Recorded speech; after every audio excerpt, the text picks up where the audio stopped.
Pourquoi Loïc Le Floch-Prigent, ancien PDG d'Elf, est-il toujours détenu à Lomé, au Togo? Pourquoi la presse, qui s'est emballée, par exemple pour Florence Cassé, se montre-t-elle indifférente? Voilà les questions que Vincent Le Floch-Prigent, son fils, se pose et posera ici même à voix haute, aux côtés de leur avocat, de l'avocat de la famille, Patrick Klugman, après ce rappel d'une affaire rocambolesque. En décembre dernier, Marlène Le Floch-Prigent, l'épouse de l'ex-patron du groupe Elf, devenu consultant pour l'industrie pétrolière, lançait un appel. Elle demandait à François Hollande d'intervenir pour faire rapatrier son mari. Arrêté en Côte d'Ivoire le 11 septembre, ce dernier avait été extradé au Togo pour y être inculpé et incarcéré. Sa santé serait en danger. Mon mari rentre dans une situation grave parce qu'il a des métastases qui sont en train de s'installer. Depuis, disons, 18 mois, il a des carcinomes. Les carcinomes, c'est des petits cancers qu'on enlève régulièrement, qu'il faut enlever très vite pour que ne pas que les métastases s'installent. Le dernier carcinome devait être enlevé le 26 septembre. Nous sommes le début décembre. Ce carcinome est dans un état épouvantable. Loïc Le Floch-Prigent est accusé de complicité dans une vaste affaire d'escroquerie. Pour le libérer, la justice togolaise réclame une caution de 6 millions de dollars. Le consultant nie formellement les faits qui lui sont reprochés. Son avocat a déposé plainte contre X pour corruption et atteinte arbitraire à la liberté. Ses proches ont lancé une pétition.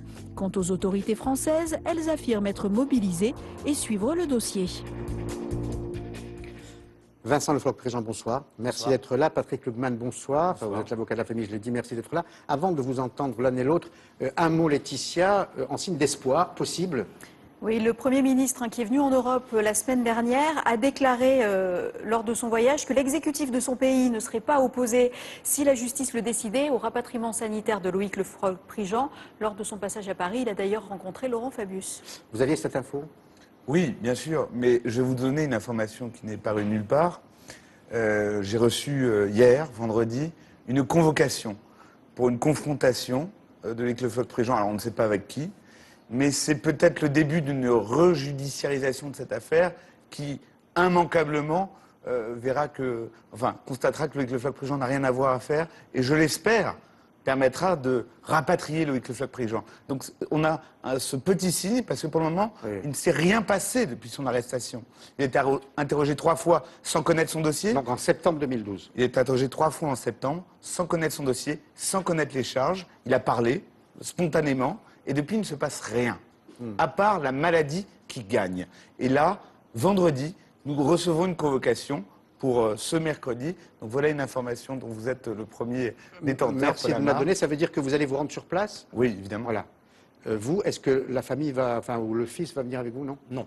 Je crois que ce n'est pas la place de la famille d'être dans un cabinet d'instruction à Lomé. Non, mais est-ce que vous êtes déjà rendu à Lomé? Non, je ne m'y rendrai pas pour plusieurs raisons. D'abord, mon père me l'interdit, donc je respecte son choix. Et puis pour des raisons évidentes de sécurité. Alors, voilà, tout simplement. Voilà, donc, et puis, nous avons avec ma famille maintenant un site internet sur lequel nous développons certaines idées, certains éléments. Et donc, voilà, je pense que ça me mettrait en danger. Donc, depuis le mois de septembre, vous ne l'avez pas vu? Non. Mais vous êtes en contact avec lui, évidemment. Oui. Et donc, vous êtes au courant des conditions, on va d'abord parler de ça, des conditions de détention Bien qui sont sûr. un petit peu étranges. Qui sont étranges, mais à la limite, c'est pas ça qui me peine le plus, on va dire. C'est bien sûr, c'est complètement irréel et c'est en dehors de toute logique. Un matelas dans un bureau, voilà, dans une gendarmerie, pourquoi, comment, sans structure, sans visite possible organisée. Enfin, vraiment, c'est n'importe quoi. Mais la maladie. Et puis, comme l'a dit Maître Klugman, le dossier, pouvoir se défendre, c'est-à-dire qu'est-ce qu'on me reproche? On ne peut pas être entendu 3 fois et se retrouver comme ça en espèce de détention préventive ou en garde à vue prolongée pendant 5 mois dans un bureau, à même le sol. Je veux dire, alors, avant de revenir aux conditions humaines, on voudrait comprendre ce qui s'est passé. J'ai dit rocambolesque. Justement, Paul Amar, je vais revenir sur ce terme. Rocambolesque. Non, pas rocambolesque. Je suis désolé. Vous avez un homme qui a 69 ans, qui est malade, qui n'a pas accès aux soins, qui a un cancer qui lui gagne sur la jambe, cancer confirmé, y compris par les experts de la justice togolaise. Vous avez un homme qui n'a pas accès à son dossier. Vous avez un homme qui est arrêté depuis 5 mois illégalement, sans extradition. On sait qu'on a versé des pots de vin pour le faire arrêter à Abidjan et le prendre manu militari et le mettre dans un avion vers Lomé. On sait cela, la justice française est saisie de cela. On l'a présenté comme étant en fuite. Ce document de procédure du Togo, Loïc Le Floch-Prigent est un fuyard. Loïc Le Floch-Prigent, il vit à Paris, tout le monde sait où il habite. D'ailleurs, le plaignant, évidemment, oui, c'est les documents sont derrière nous.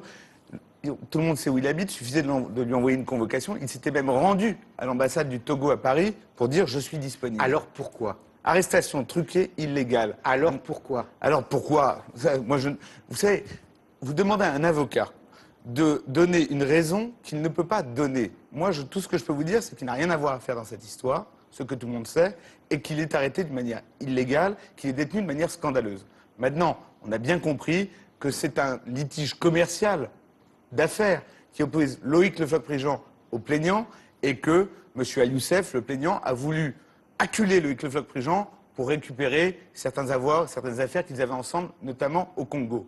Voilà le soubassement. C'est une obscure affaire. C'est une sorte de règlement de compte? Un règlement de compte financier. Mais ce qui est sûr, et je tiens à le dire ici, l'affaire dans laquelle Loïc Le Floch-Prigent est mis en cause, il n'a rien à voir à faire dedans et on n'arrivera jamais à lui faire porter une quelconque responsabilité pénale à cet égard. Cela, tout le monde le sait. Il a un cancer. Est-ce qu'il Oui. est soigné? Simplement. Pas correctement. Hein. On soigne un cancer avec des antibiotiques et des antidouleurs depuis 5 mois. C'est complètement inadmissible, c'est complètement aberrant. Voilà, c'est ce qu'on clame haut et fort depuis le début, depuis les premiers jours. Tous les médecins font les mêmes constats. Voilà. Donc il n'est pas tenu compte ni de son âge, ni de son état de santé? Non. Qui se dégrade? Non. Est-ce que des médecins français, on peut aller le voir ou pas? Alors, nous avons le médecin du poste consulaire qui le visite régulièrement, comme d'ailleurs la consule, et qui regarde, mais de toute façon les médecins togolais également le visitent, et on n'a pas de problème. Mais effectivement, on soigne un cancer avec des antibiotiques. Et la question est que Loïc Le Floch-Prigent, quand il a été arrêté, il devait être opéré à Paris une semaine plus tard. Il devait être opéré le 26 septembre. Vous imaginez quand vous devez être opéré d'un cancer au mois de septembre, ce que ça peut être sur un homme de 70 ans quand cela fait 5 mois que ça se dégrade, avec les conditions d'humidité, de salubrité qu'on peut imaginer dans une gendarmerie à Lomé. Alors vous êtes ici sur... Le problème, c'est que les éléments qui viennent d'être relevés par Maître Klugman ont été dits dès les premiers jours. Simplement, il y avait une espèce de présomption de culpabilité du fait du nom de mon père, de l'aspect sulfureux, et c'est pour ça que je suis ici aujourd'hui. Voilà. C'est pour vous dire, là, on ne me voit jamais, on ne m'a jamais vu intervenir, et pourtant j'interviens, dire maintenant ça suffit. C'est intolérable. Cet état de fait, dès les premiers jours de l'arrestation de mon père, le focus qui a été mis par les médias était complètement odieux, était complètement à charge, et ça a conduit à le maintenir en prison. Vous demandez tout à l'heure pourquoi. Et Al-Youssef a fait le bon calcul, il s'est dit, comment est-ce que je peux avoir un impact Alors, qui est sur une la personnalité totalité à l'homme d'affaires de Dubaï. Hein, voilà, exactement, de pouvoir avoir cet impact en donnant de la véracité à mes propos, à ma plainte, en mouillant Monsieur Le Floch. Tout le monde sait, avec l'affaire Elf, tout ça, allez hop, on va tout mélanger et ça va bien passer. C'est exactement ce qui s'est fait. Aucun média ne s'est posé vraiment les questions, aucun média n'a respecté, comme vous l'avez dit, sa maladie. Vous avez anticipé ma question, c'est pour ça que j'ai fait la comparaison avec Florence Cassé. Non, vous y avez répondu au fond. Parce que moi, je suis moi-même surpris par ce décalage entre deux postures, deux comportements. J'ai l'impression que pour votre père, c'est double peine. C'est-à-dire que son passé lui revient à la figure et qu'il le portera comme une croix toute sa vie. Tout à fait. Alors qu'il n'y a même pas d'enquête, comme l'a dit Maître Kuhlmann, il y a eu juste des confrontations et pas d'enquête depuis 5 mois. Il n'y a rien. Donc pas de recherche de la vérité. Moi, j'aimerais une seconde. Quand on évoque le passé de Loïc Le Floch-Prigent, évoquons-le complètement. Je vous rappelle qu'avant d'être condamné dans l'affaire Elf, il est le seul Français à avoir dirigé 4 grandes entreprises nationales nommées par des gouvernements de droite et de gauche. Donc cet homme ne doit pas être complètement mauvais. Et puis, à un moment donné... Dont la SNCF et d'autres. Mais à un moment donné, je crois que ça suffit. L'affaire Elf, c'est une chose. Cette affaire-là, il n'y a rien à voir à faire dedans. Et nous avons toutes les preuves.